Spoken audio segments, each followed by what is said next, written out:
Bom, sou Nestor Júnior, sou artista visual. Nasci no litoral norte de Santa Catarina, na cidade de Penha. Estou em Florianópolis há 4 anos. Sou aquarelista, mas, enfim, acabo experimentando outras linguagens dentro das artes visuais. Já trabalhei com fotografia, com gravura, com instalação, com objetos, enfim. Mas considero meu trabalho principal aquarela. Sei lá, eu comecei desenhando como qualquer criança, acho que não era nada muito diferente, assim. Com 14 anos eu tive meu primeiro contato com cinema, já com uma idade bem avançada, mas morando no interior e não tendo cinema próximo da minha cidade, acabei conhecendo mais tarde o cinema, que na verdade me levou para as artes visuais. Então, quando eu descobri o cinema, tipo, sei lá, alguma coisa se abriu, o mundo, acho que pode dar para dizer que o mundo se abriu para outras possibilidades que não faziam parte do meu contexto. Tanto que eu não tenho nenhuma referência artística em casa, porque minha família nunca consumiu nada referente às artes, nem visuais, nem cinematográficas, nem de teatro, enfim, de nenhum tipo mesmo, assim. Acabei conhecendo outras pessoas que também desenhavam e tal, e enfim, começou um pouco por aí. Mas eu não tinha muita noção do que fazer com aquilo também. Justamente por não ter essas informações em casa ou de amigos dos meus pais, eu não... Na verdade, acho que é um pouco tá na cultura popular no Brasil que é impossível viver de arte, assim. Depois tu acaba descobrindo que o mundo inteiro tem essa filosofia, digamos assim, que eu acho que não é muito verdadeira, mas a gente cresce ouvindo isso e acredita nisso. E eu acabei indo para uma outra vertente levando a minha pintura para a ilustração, justamente por achar que não existia uma possibilidade outra que não essa. E daí depois, um pouco mais velho, eu acabei descobrindo, mais velho é bom, né? Mas, sei lá, com 19, 20 anos eu comecei a ver que existiam outras possibilidades. E daí já aconteceu esse boom da internet, esses contatos com o mundo inteiro, com outros ilustradores, com outros pintores e galerias. E aí tu vai vendo que existe sim uma maneira de trabalhar, de, sei lá, ser pintor, ser artista e viver desse trabalho. Vai entendendo como funciona nesse mercado e tal.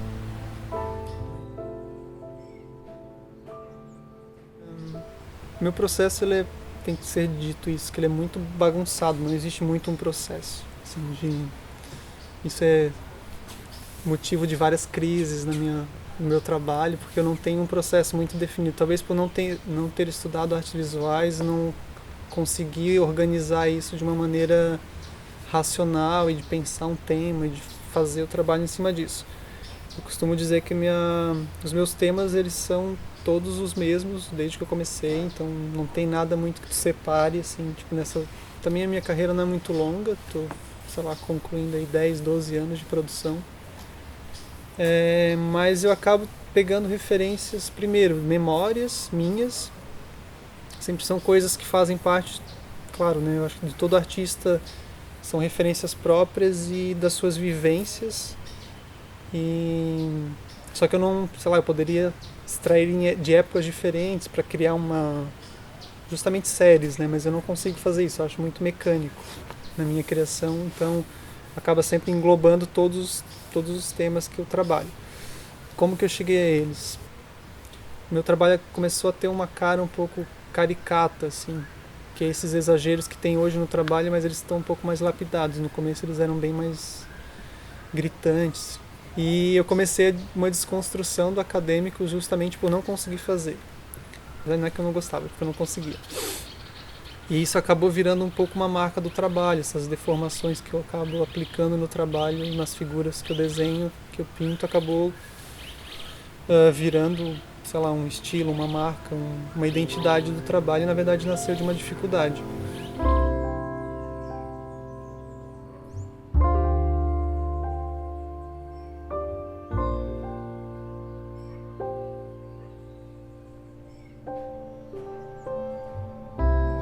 Sei lá, o meu trabalho também é muito carregado de referências marítimas, que daí tem a ver com a história do meu pai, que ele era pescador, então durante a infância eu não tinha muito contato com ele, porque ele ficava viajando 2, 3 meses, daí voltava. E daí tinha a figura feminina em casa, que era a pessoa que cuidava, sei lá, da casa, do sítio, dos filhos. E o pai aparecia de vez em quando nessa história.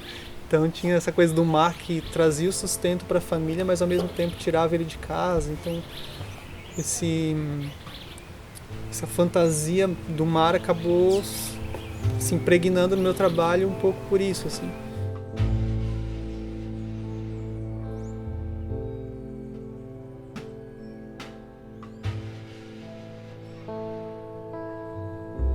Tipo, desde muito cedo eu queria ter cabelo grande, desde criança. E os meus pais, obviamente, não deixavam. Quase me amarravam para cortar o cabelo, eu chorava, ia pra frente do espelho e chorava. Assim. E eu tinha mania de... Eu tenho uns trabalhos que são um pouco casulos, ninhos, enfim. E são referências de brincadeiras que eu fazia com a minha mãe quando ela deitava depois do almoço. Eu ficava brincando no cabelo dela e criava esses ninhos. E, enfim, ficava brincadeira de criança, não sei exatamente porquê. Então eu acabei trazendo isso para o trabalho também de uma forma bem gritante, assim, todos os trabalhos isso está muito presente. Enfim, daí eu sou muito também de usar coisas sazonais para aplicar no trabalho, então eu acabo me envolvendo muito com coisas naturais, que é algo que eu gosto de estar sempre fazendo trilha na cachoeira, fazendo coisas assim, então eu acabo sempre descobrindo alguma espécie de planta que eu não conhecia, alguma fruta da época e acabo trazendo isso para o trabalho, obviamente que isso acaba ganhando alguma simbologia do que eu estou vivenciando naquele momento também, que óbvio que o público, quem está vendo o trabalho não vai ter a mesma referência que eu, não vai entender da maneira que eu estou aplicando, mas enfim, a arte é um pouco isso, eu acho. Estou traduzindo o meu meio e daí talvez toque alguém, talvez não toque, acho que é assim que acontece. Nossa, como eu falei.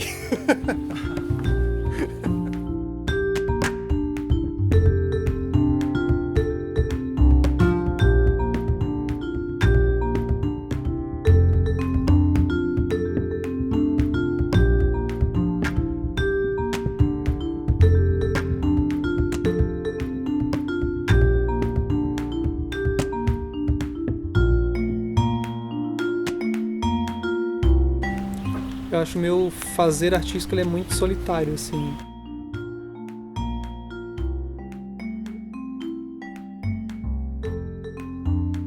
Esse aqui é meu ateliê, é um lugar que eu acabo passando a maior parte do tempo do dia.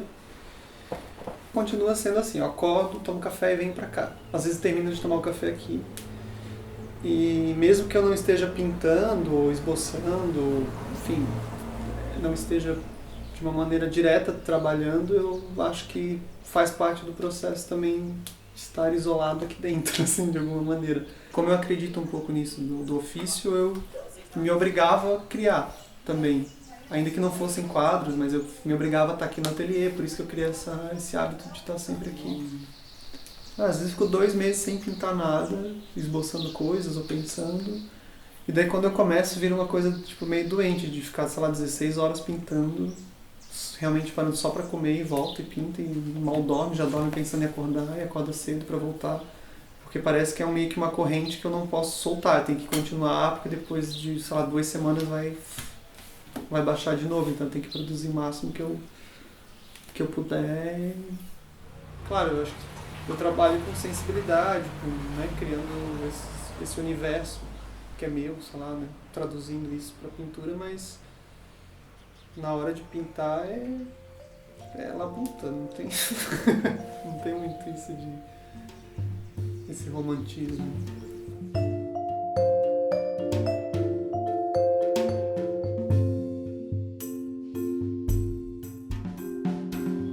Eu cresci muito numa coisa de auto-boicote, assim, por não ter muita influência dos familiares sempre, tipo, para de desenhar porque isso não é legal, eu acho que eu cresci muito com uma coisa de nunca vai estar bom, sabe?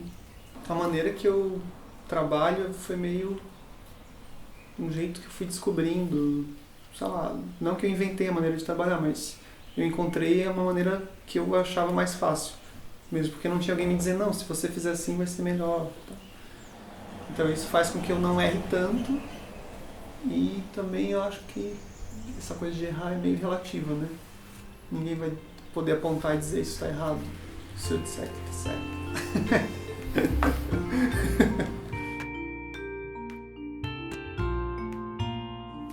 Porque eu acho um pouco mecânico o processo de sei lá, fazer um trabalho e olhar e é a pitanga e não sei o quê. Tipo, eu prefiro quando o nome aparece junto com o quadro, quando eu penso, quando eu esboço alguma coisa, eu já faço uma anotação que pode virar um título, pode... Mas é sempre de um jeito muito natural, assim, não é uma coisa muito pensada e estruturada, eu não gosto, eu prefiro deixar sem título mesmo. Um que dá até pra explicar, tipo, um relacionamento super rápido, que... como dizer isso? Que eu achei que terminou de uma maneira muito rápida, mas a pessoa achou que tudo bem, era o momento de terminar. Só que eu fiquei num pensamento muito de tipo, cara, mas todas as outras coisas que eu podia te dar e te mostrar, e, enfim, ficou essa coisa no ar, assim, do que eu ainda poderia... E daí eu criei um quadro chamado As Conchas que Não Te Darei.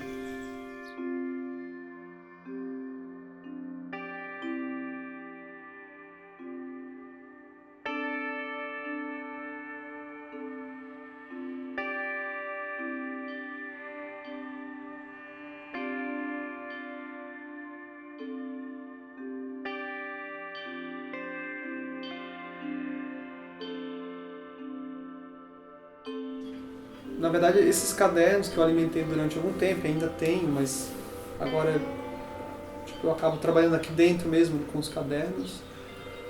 Eles são uma reunião de ideias, de pensamentos ou de referências que eu vou agrupando nesses cadernos e depois isso, na hora de finalizar um trabalho, eu acabo voltando para eles. Às vezes volto para cadernos de 2, 3 anos atrás, que eu falo, né? Que o tempo de quem fica é diferente do tempo de quem vai. Então acho que para quem não foi, o tempo passa muito mais devagar do que para quem foi. Sim. Coisas de saudade.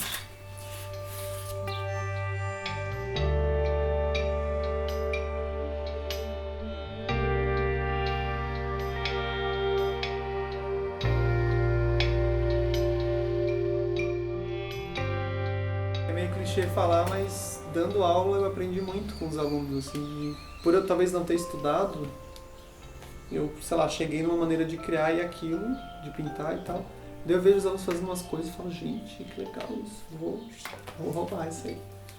Sei lá, o jeito como eles resolvem as coisas, também não sabendo, assim, mas, enfim, a pesquisa deles me acabou despertando alguma coisa e eu vi quando eu fui trabalhar, porque daí eu fiquei algum tempo sem pintar, quando eu voltei eu percebi que eu, em termos de técnica, o meu trabalho tinha evoluído bastante, assim, que são esses últimos que agora estão na exposição. Então tem um carinho, acho que também por isso, assim, de ter visto uma evolução em um trabalho que não tinha evolução há muito tempo.